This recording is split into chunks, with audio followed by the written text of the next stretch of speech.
everyone, and welcome to the Malthaus Games podcast. My name is Delton. I'll be your host today, and with me, as usual, is my lovely wife and yellow player, Haley. Hello, and we would like to issue a couple of statements, us at Malthaus Games. Let's be serious. Go ahead. First of all, to my listeners, I want to extend a heartfelt and full apology for last episode. I had consumed 1.5 ounces of beer before I fell asleep in the middle of recording the episode. She literally, before this episode, asked me, what game did we do last time? I was like, Spirit Island. She's like, no, that was a couple episodes ago, right? I was like, no, that was the last episode. Here's the thing. Literally, I had an ounce and a half of beer. It wasn't like I was intoxicated. I was just 30 after 9 p.m. That was me. Essentially, yes, that was you. I fell asleep so many times that episode. I felt so bad. I had to get up and walk around and do my little shuffle to the kitchen to get a glass of water. And then I came back in here and I pushed through, but also know I was not the most lively last episode. So this time we're actually recording before 9 p.m. We are. We're actually recording right now. It is 6:16. Wrestling starts at 7, so we've got a schedule to stick to. Hell yeah, brother. That means let's get to the first beer before we do our banter. We have a second statement to make. What's our second statement? Delton. What? What did you do? I won. What'd you win? A titty comic. All right. Hold on. Delton Quick story. is pro free the titty. I have told you that I've recently gotten into comic books and like collecting vintage toys and stuff, right? I've always loved action figures. I have a bunch of Funko Pops, bunch of small figures here and there. Zach, for my birthday, bought me this awesome Dokkan Battle Trunks from Dragon Ball Z that I've had in the living room. Recently, he bought me an awesome Zoro from One Piece, and I love it. Well, I've been watching, as I've talked about in the last episode, I think, Ethan Page from AEW does a toy vlog every Sunday where they go toy hunting. So I've been like, man, I want to do that, right? So I've got a couple vintage things that I've bought, and by vintage, I mean they're really bad quality older toys, such as my Chuck Norris from Karate Commandos. I also bought a Dragonheart action figure and an awesome die-cast Dracula little NASCAR. Essentially, it's a Hot Wheels without being branded Hot Wheels. Yes, awesome. It was like a Napa. Those are awesome. Leave me alone. And then my new Gargoyle figure that I have to get the rest of. That is pretty awesome. Ethan Page has an invite. You can use a code for the app that's called Whatnot. Whatnot is a live auctioning app where people get on there and they auction things and they set it. And basically, people do comics and action figures and clothing and everything you can think of. Well, for the comics, they do, hey, here's this comic, starts at $3. You get 20 seconds or something, whatever they set it. Somebody can say, I bid for the $3. Someone else can say, I bid for $4. And whoever wins it gets it, and it pays for it, whatever. Well, you get a free $10 whenever you accept someone's invite to it. And then once you spend that 10, they get 10 as well. Well, I was on there, been looking around, spent some of it getting a comic. And then I was on there today looking, and I hopped into one of the comic channels, and it was a giveaway. And I was like, cool. If they do a giveaway, you don't pay shipping or anything, and it automatically registers it as a sale with credit, which means you don't pay anything. So I enter the giveaway, and the giveaway is for a swimsuit edition of an X-Men comic with a Rogue on the cover. So it's basically a titty comic. It's worth like $25 if it's in great condition. I got it for free. I'm not upset that I hopped in randomly and it was a swimsuit edition. So anyway, though, I don't know. Again, Delton is pro free titty. I am. So yeah, that's what we've been up to in the 3.5 days since we last talked to you. I slept. Finally. Yes. At the appropriate time. At the appropriate time. We went comic hunting a little bit. Delton's been comic hunting online. Had a couple of full days. We just stopped into the Goodwill because I knew they had a couple. Yeah. Whenever we were getting cat food. And then after that, we got COVID tests. So that way we can make sure we are GTG for Nick and Jennifer's this weekend. Yes, we got our COVID test today. Within our 72-hour window from when our flight will be leaving and we'll be in the air. Very excited. Hopefully that comes back in 24 hours because it used to. We'll see. Yeah, so by the time this episode comes out, we will be coming home from Nick and Jennifer's. And so the next episode, we'll have a full podcast full of stories and adventures and some Oregonian beer. We'll have a bunch of stuff. Speaking of beer, the first beer for this episode is from Big Sky Brewing Co. out of Montana. It is Trout Slayer, a wheat pale ale. It says a bigger tail with every ale. It smells really sweet. It does smell sweeter than I expected. You can get a little bit of that wheat in there. It almost smells like an orange gummy. It's a very wheat-heavy pale ale. It's got the lightness of a pale ale. It's that, like, not quite an amber color, but kind of like a little bit darker yellow. It's a little bit of haze in it, but not much. But that little bit of wheat adds like a slight tartness and a slight bit of that, whatever that smell is, of almost citrusy. It's a hearty pale ale that smells like orange gummies. It's pretty good, though. I like that. That's a nice light beer. It's nothing fancy. It's only 5% alcohol by volume, but it's pretty good. Anytime I try Big Sky Brewery, I just feel like I need to be in the mountains or like riding a four-wheeler trout fishing with my bare hands. Well, first of all, you shouldn't be having bare hands. Sounds like you hurt a bear. It's my superpower. Mm-hmm. You're the bare hand lady? Yes. I'm going to put you in a carnival show. You've heard of the bare naked ladies. Oh, the bare-handed lady. Bare-handed ladies. Oh, my God.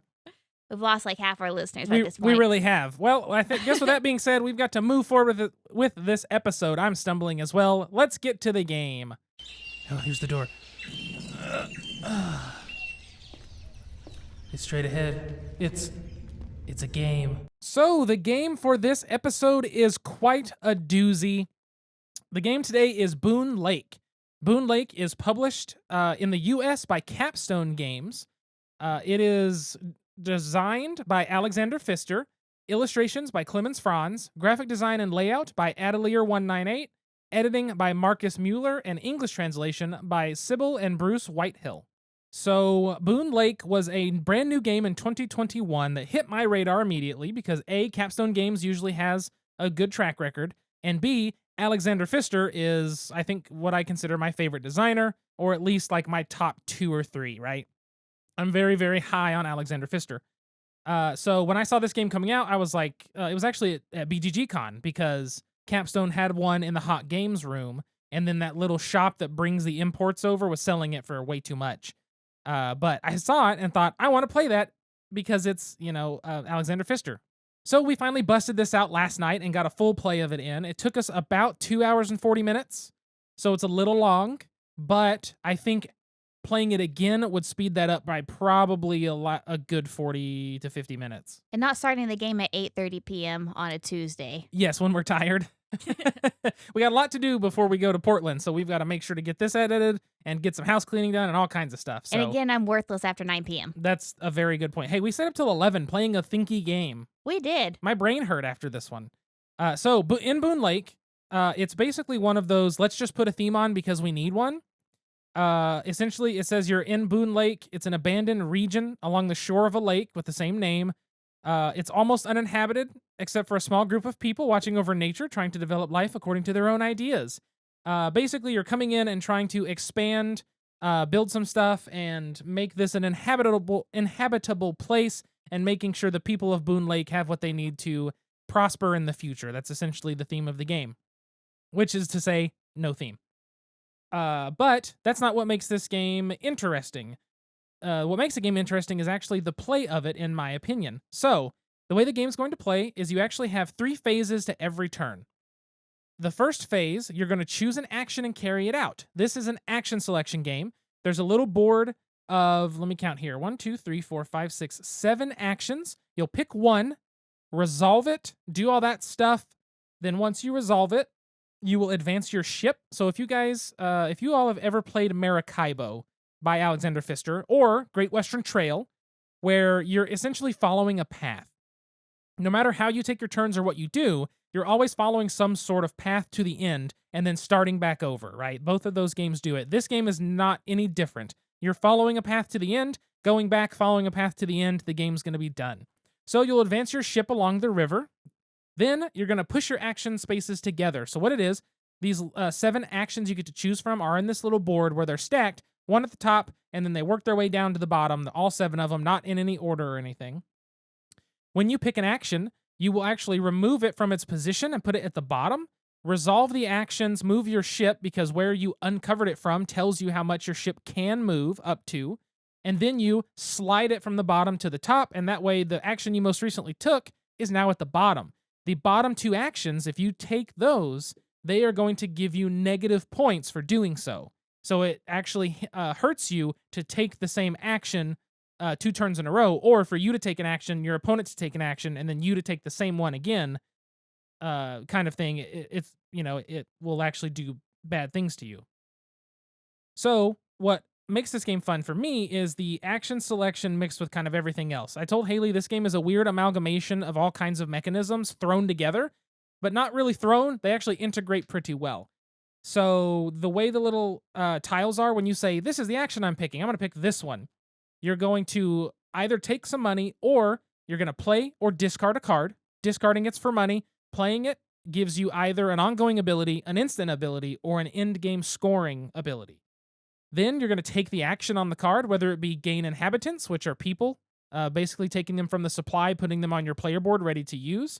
You can settle by putting tiles out. You can upgrade by turning a person that's on the board into a town, and then that town into a settlement. Or you can put a cow on the board. You can, do all sorts of just different things with these actions.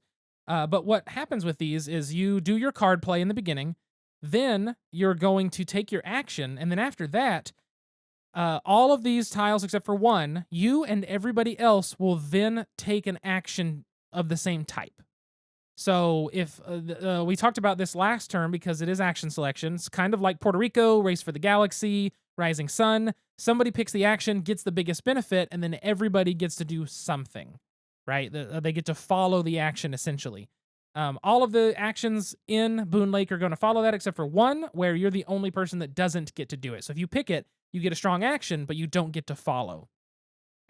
That's the main basis of the game. Everything else falls in line from there. It's rules about placing things on the board, putting your person on the board, upgrading your person to a town into a settlement, how adjacency, you have to have so many things adjacent for a settlement.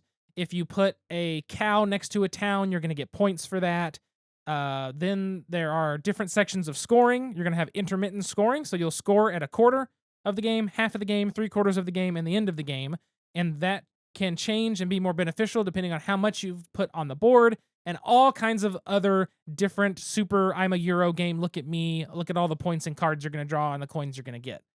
So there's a lot to the game, but the basic gist is you're picking an action, performing those, your friend is following it, and then you're done from there. So that's fairly simple and straightforward.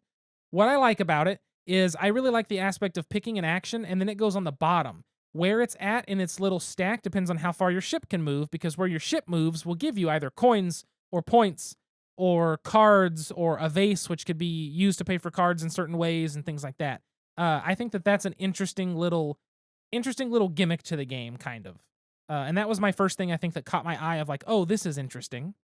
One of the other things I find interesting is whenever you're taking those actions, they have different colors. You're going to have 2 of them that are the daytime, 2 of them are the sunset, and 2 are nighttime. When you pick those, the card that you play, because every time you pick an action, except for the one, the brown, every time you pick one of those actions, you're going to either discard a card for coins or you're going to play a card. It has to be matching the type, whether it be daytime, nighttime, or sunset. So that kind of gives you some different ways to look at it and makes you actually think more about what action tile I'm choosing. And I think that's the big thing that it comes down to in this game for me is there's all these interesting mechanisms like that I find fun, but there's so much choice and ways to approach it that there are times, especially early, where it's kind of overwhelming. Yeah, and like Dalton said, like there's a lot to this game. There are, dispatching your little people to there's a little bit of worker placement, there's a little bit of action selection, there's a little bit of card play, and it all works very well together, even though there's all these different components, all these different mechanics in the game. However, and I'm going to say this, I enjoyed the game and I won the game, so I'm not salty. I enjoyed By it. a small margin. It was I had Yeah, it was pretty small. 282 and you had 293. Yeah, it was pretty small. So a couple last minute decisions really helped me there. So I enjoyed the game. But with this game, I don't really feel like anything stands out. Like Delton and I, we went and got, like I said, we went and got our COVID test right before we recorded this podcast. And on the way back home, which was like a 25-minute drive, we were just talking about what theme we're going to do, and kind of alluding to the theme of this episode. But really, I don't feel like anything in this game really stood out. Be like, oh yeah, I want to play Boonlake again. The theme, like Delton said, is really just feels painted on. There's nothing special. I actually forgot what the theme was of the game, and we're driving home, and I said, "All right, well, let's think of a topic. What was Boonlake about again?" So I could not remember. It did not stick out, And like nothing about the mechanics, like, yes, it all worked well together, but I don't know, it just felt like a game. It felt like I was playing a board game. It wasn't like I was playing Agricola. It wasn't like I was playing even Oh My Goods, which is another game by him, by Alexander Pfister. But it just felt like I was playing a game. I was doing an activity, and that's not a bad thing. I just don't feel like this game stands out. I think that I feel like that is the biggest criticism of the game is that I like the action selection. I like the way when you place tiles, you get a reward and you can get more resources, right? The resources in this game, aside from coins and cards and people, the different other resources, they act similar to if you've played Splendor. It's like, oh, I have this on my board. This indicates that if I have to ever pay with 2 red, this tells me I generate 1 red every turn when I need it like that, right? There's no actual token or marking. And that kind of stuff, like, I enjoy that kind of stuff, right? I like the way that the instead of playing a card on your turn, you can always play one of the 4 scoring tile special projects that give you like a massive reward of like 8 points, 2 people, 6 cards, or whatever. It's like, oh, that's really neat that instead of playing a card, you can do this if you have the money and whatnot. Like, I like so many different things about it. But the thing is, all of them are good. But like you said, none of it just grabs you and says, this is absolutely phenomenal. None of it sticks out to the point of saying, this is special. This does something new. This does something innovative. This does something we haven't seen in this way. It's kind of things we've seen in other games. It's things we've seen before. It's things we've seen from Alexander Pfister before. Now, not to knock it for that, because I enjoy Alexander Pfister's style. I like the way his games are designed.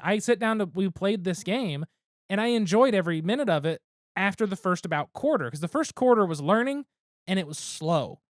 After the first quarter, it picked up a bit. After the half, flew by. I'm going to say probably 65 to 70% of our playthrough was the first half of the game. And then it just sped up at the end, because the game has a progression like that, but also that's just how this game was with it in terms of like learning it. So it doesn't stand out as something spectacular. It's not a Great Western Trail. It's not the Mombasa that has like a very unique card play. It doesn't have anything like that. It even, picking an action and following it. I mean, that's is it Broom Service? Yeah, that's Broom Service where you play witches, right? We've seen it before. It's all good here. It all works together here. It's all fun here. It just doesn't do anything that grabs you and says, look at me. This is who I am. I'm doing something unique and special. I'm the next amazing thing. And maybe that's what kind of makes it special, is that it's able to, make a conglomerate of all of those different mechanics and all those different ways to play into one functioning game that doesn't feel clunky. It feels very smooth. Everything feels like it works together. But I feel like the theme of this game is just efficiency. Like, just Yeah. hit all of these goals. There's different goals, different ways you can make points. Do them as quickly and as efficiently as possible. And like, that's the theme of the game. And that's fun and it's enjoyable.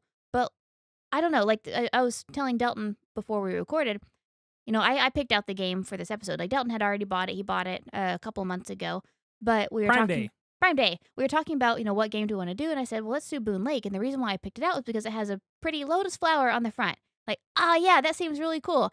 I don't know what it's about. It has like a pretty lotus flower against like an industrial background and it's on a lake. Let's try that. It seems really neat. But then whenever we played it, and not that this is a good or bad thing, like the only thing that had a lotus flower is like it had it in some of the water on the board, and then the first player marker is a lotus flower. But it's like, why is there a lotus flower? I mean, it definitely drew my attention, so it did make it stand out in that way. But I don't know. I don't know what I was expecting. And I wasn't let down, but I just left that game thinking, okay, I just played a game. I didn't leave it thinking again. I played Code Names, or I played Twilight Struggle. I played a board game. I think that's it. I think the big thing with this game is it's a good game.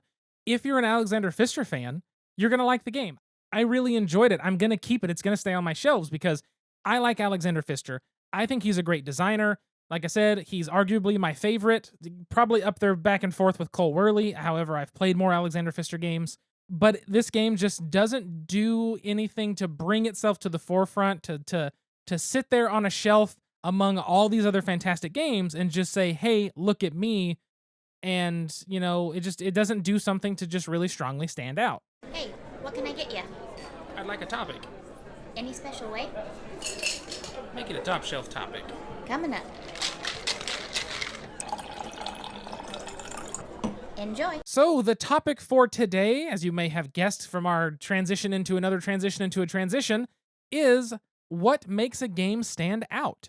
As you've heard in this conversation so far, before we get to the second beer, Boonlake really doesn't. It doesn't stand out in a way. Not that it's a bad thing. I'm going to equate it to like a Toyota Camry. It's a good car. It's going to last forever. You're going to be happy with it. You're never going to hate it. It's going to last. It's going to treat you well. It drives well. It's a reputable company. It's good on gas mileage. It ticks all the boxes, but it's nothing special. Your regular Toyota Camry is just, it's another nice Toyota car. Cool. All right, good. You've got your family sedan, It's nothing special, but it does everything right. So it's not like you hate it, but you can always look and say, I really want that one day. I want this one day, right? And I feel like that's kind of where Boonlake is. It's going to be your tried and true. It's your trusty old Alexander Pfister game. This is going to get you there. If you want to play a Euro game, this one will do it. If you want some math and crunch, this one's got some of that. It's a good game. It just doesn't stand out from the crowd very well at all. Yes. That's basically it. Before we get further, let's crack this second beer so we can get through this last, however many, we got like 22 minutes that I got to rush this. So this is from Cabin Boys Brewery. This is their Goin' Stag. Lee gave us this one. This is their Belgian-style single. They actually says they won an award at the American Beer Festival. I don't even know where that is. I don't see any other text. I don't see the alcohol percentage. I might just be very blind. Oh, I think it's from southeastern Oklahoma. 5.2 alcohol by volume. Cabin Boys Brewing in Tulsa. Oh, Tulsa. Northeastern Oklahoma. I lied. There you go. So I do have to say I do like the art on the can because it's Goin' Stag and it's like a really snazzily dressed deer on the front. Anthropomorphized deer. Yes. So this has a teensy bit of haze to it. It's a very pale yellow. It smells Belgian because it's a Belgian single. I told Haley, Belgian singles are, I think, my least favorite version of a Belgian. Doubles are okay. Triples are usually pretty good, but Belgian quads are literally my all-time favorite style of beer. Belgian singles are my least favorite Belgian. However, I still think Belgians have the best beer in the world. I don't think anybody else competes. You get that little bit of like tardiness in there. Mm-hmm. I wish there was more I almost want a little biscuit. I want a little bit of that biscuit malt to come through. I don't even know I doubt it's made with that, but it seems very sharp. Like the taste I feel like it needs some bass. It hits very sharp, very high end, but there's no bass in it. Kind of like your voice when I have to add bass through my mixer and stuff and through after editing. Mine too. Can you lower my voice at like 3 or 4 more octaves? If you want, I can, but it's going to sound weird. Oh, it'll sound great. It's going to sound funky is what it's going to sound. All right, everybody email Delton. No, Give people what they want. It's not a bad beer. I'm like you, though. It's kind of a basic. Tastes like a Belgian. Sharp. Carbonation up front. Dries out toward the back end. Afterward, leaves your mouth a little dry. It's a beer. It's not anything fancy, so I think it's fine. It pairs well with Boonlake. It's a beer. There you go. So back to the topic. What does make a board game stand out? As Haley said, whenever she picked Boonlake, it was because of the artwork on the cover with that lotus flower. It's a pretty flower and it's pink and I love it. And I think one way that most people pick out board games a lot of times is by artwork. And I think that there's something to be said about that. I mean, you look at our shelves and you see, see games like Wingspan and like Mariposas and Pret-A-Porter. And you get to see games like Photosynthesis that's like all pretty, right? Or if you want something that's more people doing shit, you've got A Feast for Odin, Libertalia, the original with pirates on it. You've got Isle of Skye with the Scotsman. You've got King of Tokyo with a frickin' Godzilla type thing. Some kind of kaiju. There's all kinds of boxes and all kinds of pretty things. And a visual element is something that can make a game stand out. And I think that's how Boonlake, it got Haley with the cover of standing out. And that's definitely something to consider because how many times do you pick up a game going, this looks pretty? And then you look at the back and go, not for me, though. So, true story. Mm-hmm. Yeah. The first time you had mentioned playing Quacks of Quedlinburg, the only reason why I was so excited to play is because I thought it was about ducks. Yeah, the name Quacks instead of Crazy Doctors. I was like, Quacks. I don't know why, but I just had it in my head that I was going to play a duck game. And then we sat down and it's all these potions. And I'm like, what the hell am I playing? What am I playing here? I mean, that's an absolutely fair thing, though, is the name of a game, right? If you come to me with a game, I mean, I'm gonna look at a game on my shelf that I heard the name of, maybe if there is one. I don't know. Back when I was first getting into board games, Days of Wonder, Cleopatra. Name, immediately wanted to pick the box up, look at the artwork, sold. Didn't need anything else. That's all it took, because I was like, boom, this artwork, this everything, it makes it awesome. Now that game stands out for a different reason, which is table presence. Physical pieces you're building on the board, that's a big thing for that. And you get to feed your friends to the alligators. Yes, if they're too corrupt, you do. But so one of the ways the game stands out is that it's titles, it's artwork, it's something visual in that way, right? The next thing I think that makes a game stand out is when a game just has something that's exceptionally well done. Now, this could be anything from, honestly, artwork. You look at a game like Pret-A-Porter. Pret-A-Porter's a good game. It's a fun game. The artwork in it is gorgeous. All around in that game, it's beautiful. You look at, I'm trying to look at my shelves now to come up with other games that are just beautiful games, right? Raiders of the North Sea. It looks great on the table. It's eye-catching. You immediately go to it and go, ooh, what's this? That's pretty. How does this work? Right? You pull out something, let's see. Photosynthesis has an amazing table presence, right? If you're playing that and someone doesn't know what it is and they stop and go, oh, that looks cool. What's that with those trees? Right? It's something to consider because there is that presence, that table presence, which is kind of a big thing. Boonlake's table presence looks like a crunchy Euro game, which I'm fine with because I like crunchy Euro games. But if you put it on a table set up and you walk in a room in a board game convention, it's not going to stand out. People are going to go, ooh, I want to play that, like they do. Something like Dalton said, photosynthesis. Or when Teotihuacan came out. When Teotihuacan, I feel like I'm saying that wrong. When that came out, the minute I saw it, I was like, oh, this looks cool. And I have it now, thanks to Tyler. Thank you, Tyler. And I need to pick that up and actually get through a full play of it so we can do it on the podcast. But that's another one that table presence is a big thing. So that's another way a game can stand out.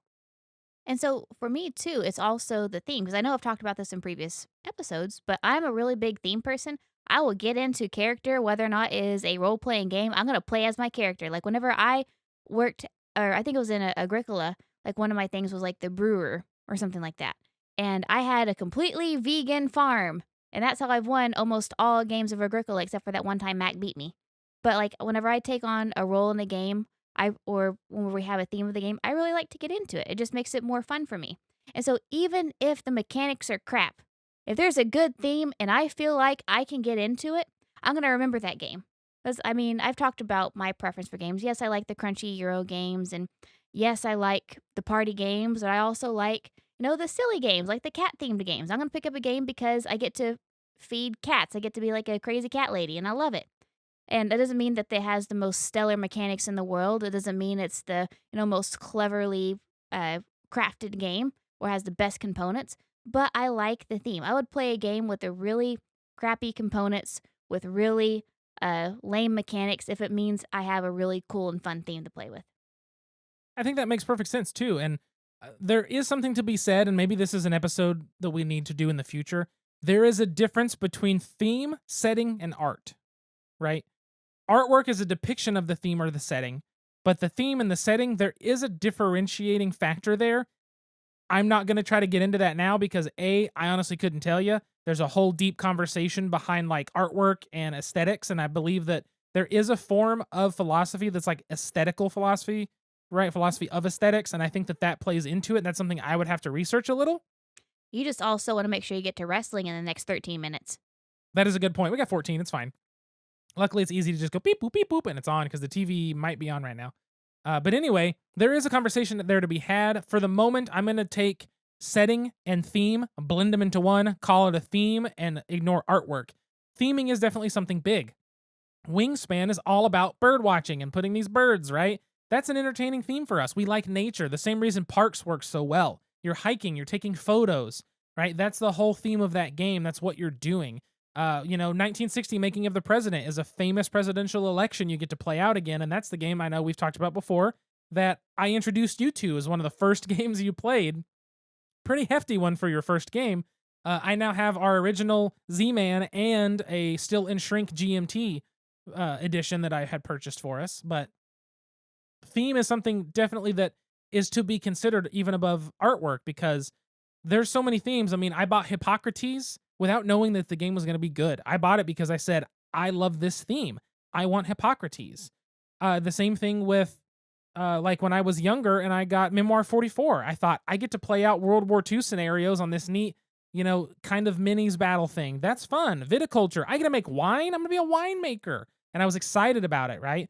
And so theme really does stand out in certain ways. Because if you walk into a board game store, you took every Euro game off the shelf and put them up on all for display and told someone, pick the theme that you like the most.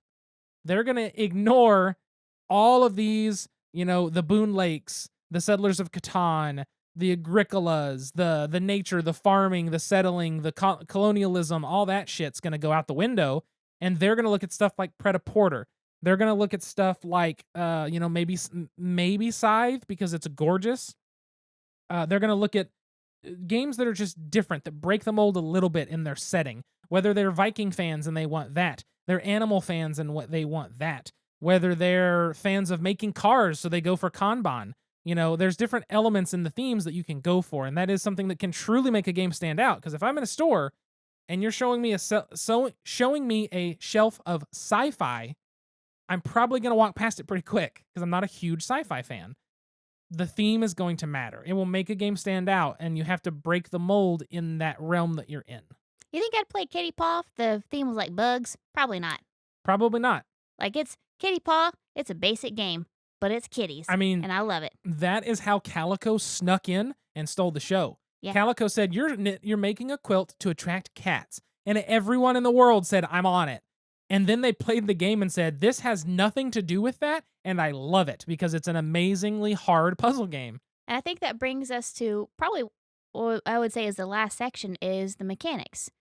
Like, you can have a really bad theme, but really good mechanics or something creative or something different. Yep. And, that can make a game stand out as well. Because I think Delton's talked about it before in previous episodes.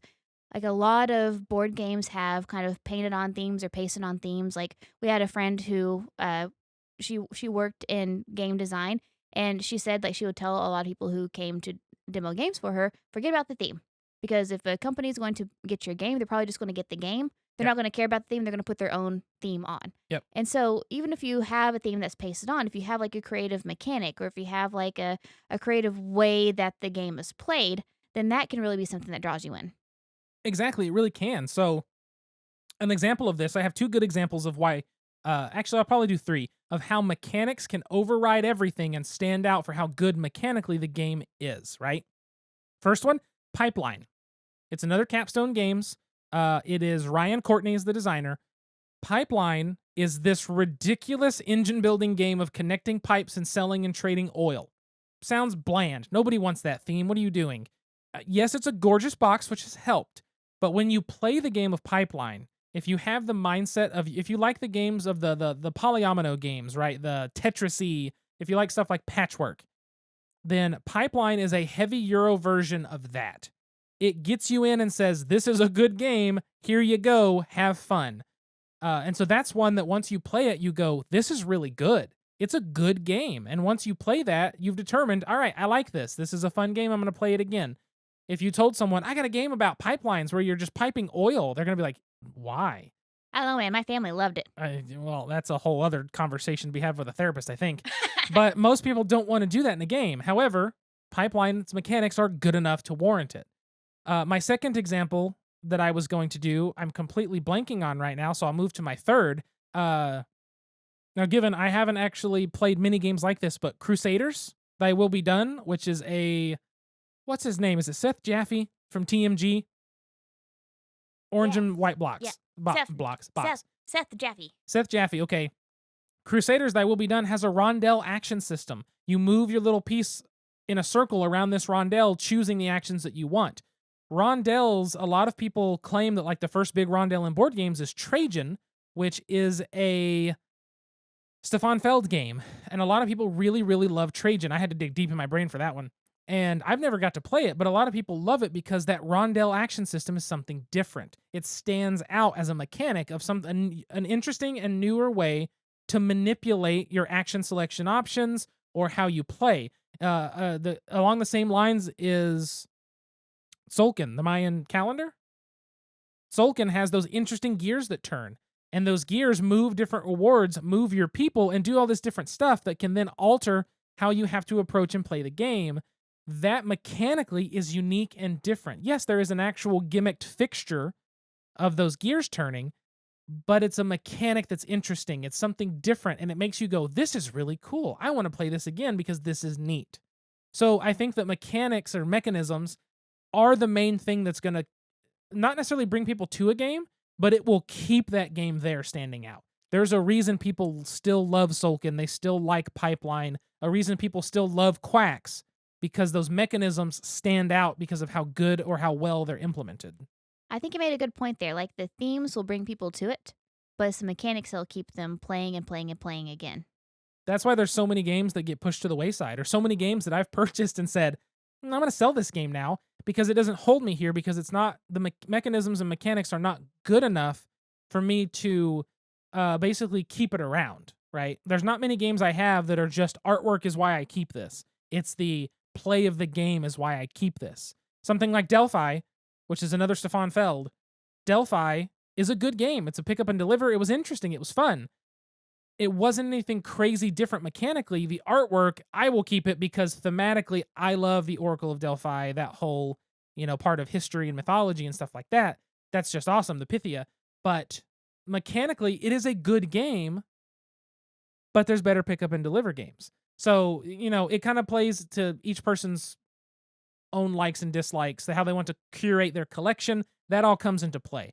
But I think, like you said, artwork and theme can bring people in, and then the mechanisms or the play of the game is usually what keeps it in a collection or skyrockets the game to fame.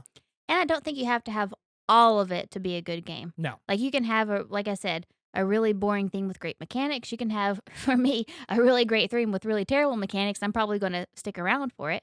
But I think that, those are the things that really draw people in, whether it's to purchase or to keep. And I like Boonlake, but if an alien came to Earth and said, what is the best board game? I would show them Boonlake.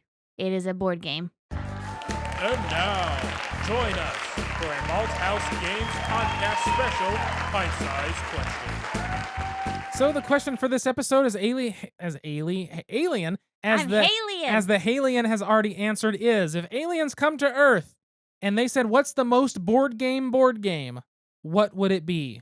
I know I said Boonlake, but I feel like that's a cop-out. It kind of is, but it's kind of fitting too. Yes, it is. So I have another one. Okay, what's that? You said it earlier, but I think I would show them 1960 Making of the President. Because history. You have history, you have area control, you have, different kinds of cards that you can use. There's a lot of different strategies you can take. I feel like that is a very board game in a way. That's true. I think for me, if the alien said, show me the most board game, I want to know one game that is the epitome of all board games. The hard part here is not looking at the most influential and going back to chess, right? Yeah. It's a similar argument, and even though we only have 5 minutes, I'm going to get into this. It's a similar argument when people say the greatest bands of all time, right? And somebody throws out a name like, they say, greatest bands of all time, and they throw out something like Judas Priest. Okay? No, listen. I'm saying somebody else. You're going to say Beatles every time. Beatles. But here's the thing. Yes, they may have been amazing. Yes, they are fun to listen to. They're super influential. But at what point are they truly the greatest of all time based on their music versus their influence on future music? Because musicality has advanced to the point of absolutely insane things in the modern era. The way people can make and progressively utilize all this technology and utilize new studies and all this stuff, right, to come up with new and interesting and amazing music. Why can't that be considered as good as that just based on popularity and influential status, right? And that's just a whole other thing, because you've got classical music, of course, that will probably never be put out of its place, but still. You're not wrong, I'm just mad about it. It's a weird concept I get into a lot with people, is just because they're very influential doesn't mean they're better as a musician, as a writer, as anything than somebody now. It's just that you don't want to push that out and say somebody else can actually be better. It's okay. And it's not just on you. I do the same shit all the time. But anyway, I feel like board games are that way, which makes it hard not to say chess, because chess is the most influential. It is one of the original things. But I think if I was going to say the most board game, I would probably do Catan. because it is very influential, but it has social interaction with trading. It kind of not really has placement, but sort of has placement of tiles and your roads and stuff. It's got some resource management. So I feel like it kind of is a classic that's also still a modern classic. So that's probably my answer. It's probably a bad one, but there you go. I like it. That was a weird rant. But I think that's going to be the end of this episode because I have 2 minutes to get into the TV so I can watch wrestling because we got Jon Moxley versus Jericho for the interim title, and I got to watch Oh, it. Thumbuck. You know they're going to start the show with it, is my guess. Oh, hell yeah. Or at least it might be the main event. I don't know. Anyway, Let's go. you so much for tuning in and listening to the Malthaus Games Podcast, episode 125. I want to give a big shout out to our Patreon patrons. Thank you so much to Allison, Alan, Jennifer, and Cliff. Jennifer, very excited to see you and your lovely husband, Nick, and your lovely dog, Jasper, in Portland. I give you a birthday present. Literally in 3 days? Less than 3 days. A little over. It'll be Saturday night. Time change. Science. It's about the same time. 3 days from now, we will be seeing you. Very excited for that. If anybody wants to follow us on social media, make sure to do that at Malthaus Games. Make sure to send us an email, contact@malthausgames.com if you want to have us discuss a topic, cover a question, find a beer, or if there's a game you want us to play and talk about.